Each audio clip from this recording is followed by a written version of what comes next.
हैं आप सभी? मैं आशा करती हूँ सभी लोग स्वस्थ और प्रसन्न होंगे। आज हम हमारा पाठ संज्ञा को पढ़ेंगे और समझेंगे। आइए शुरू करते हैं इस पाठ को। ये है पाठ 4। सबसे पहले हम ये जानेंगे कि संज्ञा किसे कहते हैं या संज्ञा क्या है। यदि मैं आपको समझाने की दृष्टि से बताऊं तो संज्ञा एक नाम है, नाम को ही संज्ञा कहते हैं। अब वो नाम चाहे किसी इंसान का हो यानी मनुष्य का हो, चाहे किसी चीज यानी वस्तु का हो, या किसी जगह का हो, या फिर किसी भाव अवस्था गुण का हो, वो सभी संज्ञा कहलाते हैं। और व्याकरण की दृष्टि से यदि हम संज्ञा को परिभाषित करें तो संज्ञा किसी व्यक्ति, वस्तु, स्थान, प्राणी, भावों के नाम को संज्ञा कहा जाता है। आइए इसे शुरू करते हैं। संज्ञा का अर्थ होता है नाम और नाम का अर्थ है संज्ञा। संसार में प्रत्येक वस्तु का कोई ना कोई नाम होता है, उसकी अपनी एक पहचान होती है। यहाँ पर चित्र में आप शेर, गैंडा, भेड़िया, आदमी, जिराफ, स्त्री, पिंजरा, दीवार, पेड़, घास आदि देख रहे हैं। ये सब प्राणियों और वस्तुओं के नाम हैं। इन प्राणियों और वस्तुओं के नाम गिनाए गए हैं, वे सभी क्या हैं? संज्ञा। यानी कोई भी चीज और कोई भी प्राणियों के नाम क्या कहलाते हैं? संज्ञा कहलाते हैं। यानी हम ये कह सकते हैं किसी वस्तु, स्थान, प्राणी, गुण, दोष, भाव के नाम को संज्ञा कहा जाता है। संज्ञा के 3 भेद होते हैं, यानी संज्ञा को 3 भागों में विभाजित किया है: जातिवाचक, व्यक्तिवाचक और भाववाचक संज्ञा। सबसे पहला बिंदु हमारा है जातिवाचक संज्ञा। जातिवाचक संज्ञा वह संज्ञा है जिसमें कोई व्यक्ति या वस्तु स्वयं को अपने आप को न दिखाकर अपनी संपूर्ण जाति का बोध कराता है, वह जातिवाचक संज्ञा कहलाते हैं। जैसे कि उदाहरण के लिए हम लेंगे नदी, पहाड़। नदी में सभी नदियां आती हैं, चाहे वह गंगा हो, यमुना हो, सरस्वती हो, गंडकी हो या फिर कावेरी हो, यानी सारी नदियां नदी में आ जाती हैं। अब पर्वत, सारे पर्वत, हिमालय, अरावली, सारे पर्वत किस में आ गए? उन पर्वतों में आ गए। अतः ये अपने आप को न दर्शाकर संपूर्ण जाति को दर्शाने का काम करते हैं। ये जातिवाचक संज्ञा कहलाती है। इन संज्ञा शब्दों से एक ही जाति या प्रकार के सभी वस्तुओं और प्राणियों का बोध होता है, वे जातिवाचक संज्ञा कहलाते हैं। घोड़ा, बकरी, कार, पेन, छात्र, खिलाड़ी, सड़क, मकान आदि सभी इसके उदाहरण हैं। दूसरा है हमारा बिंदु व्यक्तिवाचक संज्ञा।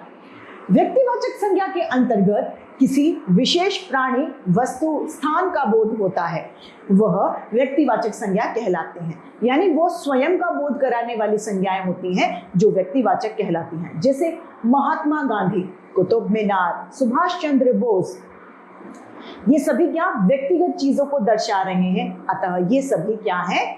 व्यक्तिवाचक संज्ञा। जिन संज्ञा शब्दों से किसी विशेष व्यक्ति, वस्तु, स्थान का बोध होता है, वे व्यक्तिवाचक संज्ञा कहलाते हैं। जवाहरलाल नेहरू, हिमालय, हिंद महासागर, हल्दी घाटी, भारतीय जनता पार्टी आदि सभी क्या है? व्यक्तिवाचक संज्ञा के उदाहरण, क्योंकि ये अपने व्यक्तित्व को दिखा रहे हैं। तीसरा आता है हमारा बिंदु भाववाचक संज्ञा। ये संज्ञा का आखिरी भेद है। भाववाचक संज्ञा के अंतर्गत किसी के गुण, दोष, अवस्था आदि का हमें पता चलता है, वह भाववाचक संज्ञा कहलाती है। जैसे अच्छाई, सुंदरता, ईमानदारी। हम इन सभी को भाववाचक संज्ञाओं को हम देख और छू नहीं सकते, इन्हें सिर्फ हम महसूस कर सकते हैं। आइए पढ़ते हैं। जिन संज्ञा शब्दों से किसी व्यक्ति, वस्तु या पदार्थ के गुण, दोष, दशा, मन के द्वारा अनुभव किए जाने वाले भावों का बोध होता है, वे सभी भाववाचक संज्ञा कहलाते हैं। जैसे कि सुंदरता, पवित्रता, ईमानदारी, सज्जनता, हरियाली आदि सभी क्या है? भाववाचक संज्ञा के उदाहरण। यह भी यहाँ पर जानने वाली बात है कि भाववाचक संज्ञा को केवल हम देख सकते हैं, भाववाचक संज्ञा को सिर्फ हम महसूस कर सकते हैं, ना ही देख सकते और ना ही छू सकते हैं। अब भाववाचक संज्ञाओं का निर्माण कैसे होता है, आइए पढ़ते हैं। सबसे पहले जातिवाचक संज्ञा से भाववाचक में कैसे परिवर्तित होती है। बाल का बालपन, मनुष्य मनुष्यत्व, नारी नारित्व, भिक्षु भिक्षा, बच्चा बचपन, शिशु शैशव, युवा यौवन। दूसरा बिंदु है हमारा सर्वनाम से भाववाचक संज्ञा में परिवर्तन। सर्वनाम है अपना, तो अपनत्व, निज निजता, पराया, परायापन, सर्व, सर्वस्व। तीसरा है विशेषण से भाववाचक संज्ञा में परिवर्तन, जवान, जवानी, बुरा, बुराई, गंभीर, गंभीरता, उत्सुक, उत्सुकता, सुखी, सुख, कटु, कटुता, चालाक, चालाकी, कला, कालिमा, दुख, दुखी और दुख। चौथा है क्रिया शब्दों से भाववाचक संज्ञा में परिवर्तन।